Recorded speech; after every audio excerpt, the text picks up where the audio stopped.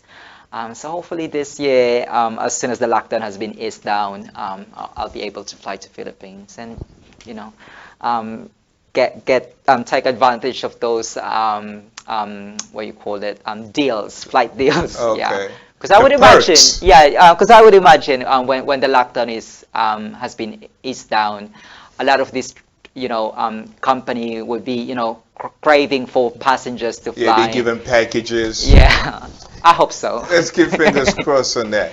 But Dennis, I cannot agree with you like anymore, because family is very important. There's family unity, and I'm the only one here as well without my family. They're all in America. So I do feel, you know, the longing, the essence. You empathize with me. Empathy, see? There we go. So I do empathize with you. I'm not going to say I understand what you're going through, but I have an idea of what you're going through, and which in that kind of take it off empathy a little bit. But yeah, I applaud you for reaching out to your family, you know, because we gain our blessings from our parents. So you being that supportive, missing home, missing, you know, your dad, it's a wonderful feeling. And I miss the food as well. You know it when you're born from a specific country. Even though you know you try to integrate, there's something about the food that you used to that you miss. Absolutely. Yeah. When I brought my husband to Philippines, he's been to Philippines 3 times. He couldn't stand our food. He said it's too salty, because you know the Filipino food is salty, and we do lots of, you know, deep frying. Yeah, but that's one thing I miss, aside from, of course, from my family, the food and the traffic. Yeah. You brought the traffic into, but let's talk about the food for a minute. Yeah.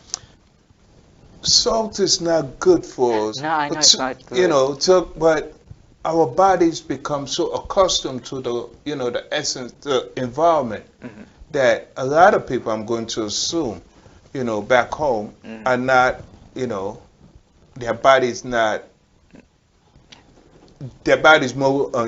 you know, resilient to the salt. Is that a fact? Yeah. It's known that a lot of Filipino people die of high cholesterol and high blood pressure. And it's mainly because of the diet. Yeah, it's not really good. We do have a low mortality rate in the Philippines, mainly because of the diet. But I try to be sensible when I go to Philippines. I try to stay away from salty foods. That's good. Well, ladies and gentlemen, the show is almost coming to an end, and I know a lot of you are commenting below, but we'll get to that, and Dennis will also respond to it. So if you want to contact Dennis, Dennis has his website that he's going to give us. But at the end of the day, ladies and gentlemen, regardless how busy we are, we have to make time for each other. We have to try to understand each other. We are social beings. We are creatures that crave for companionship.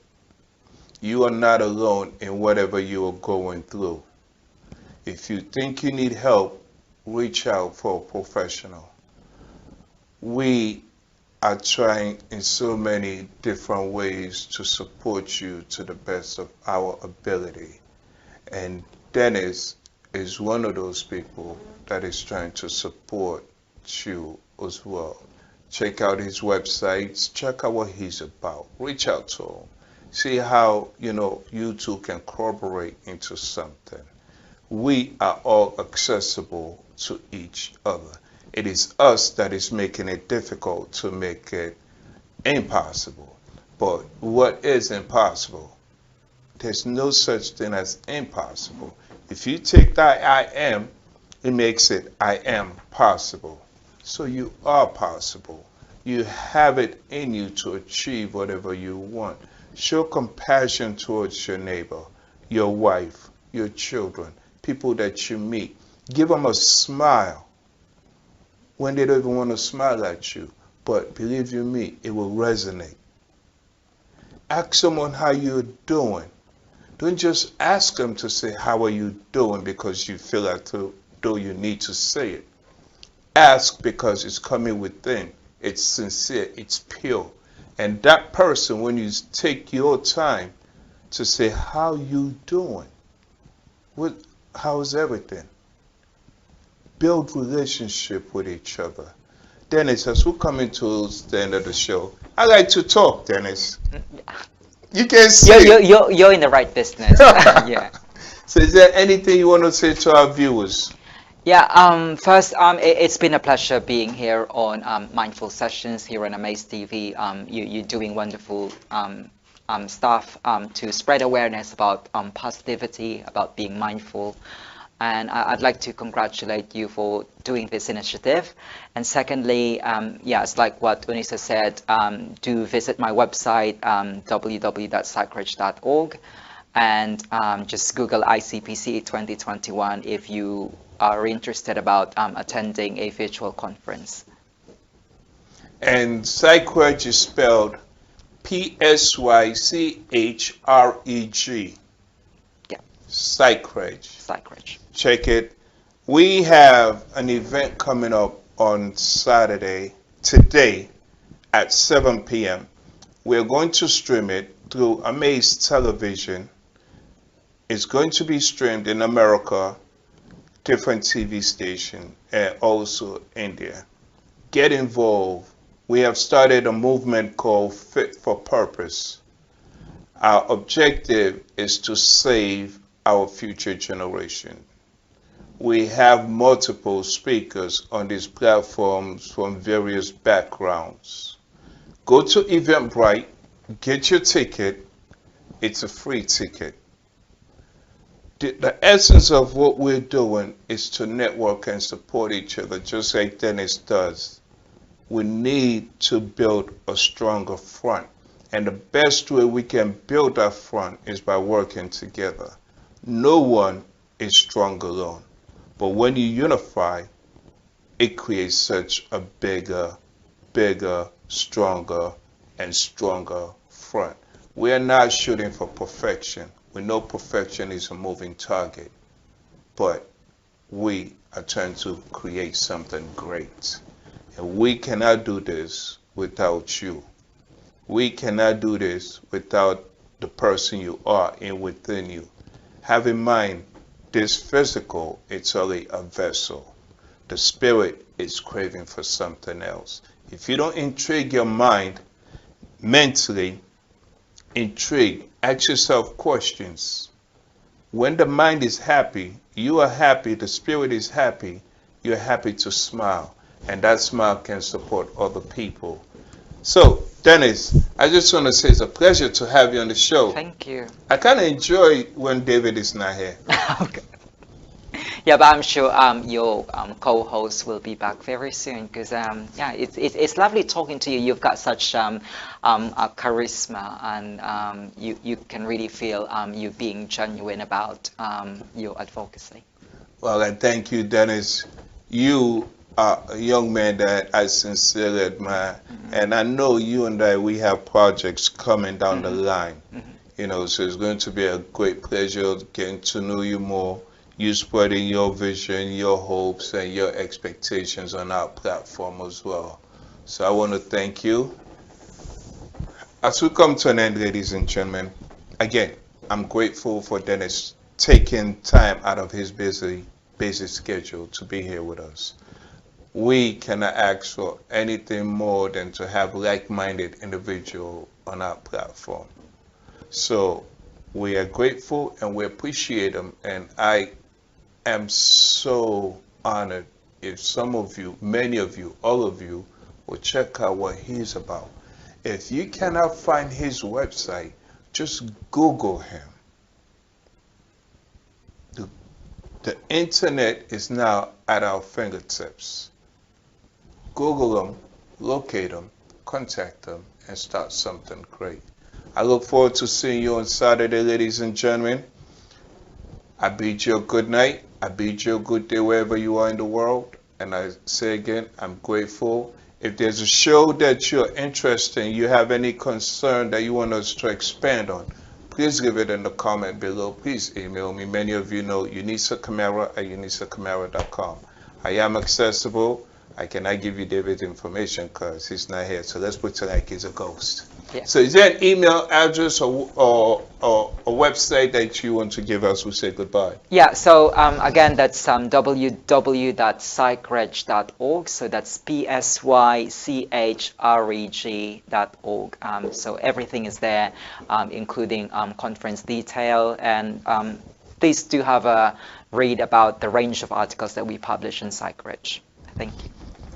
Thank you very much, Dennis.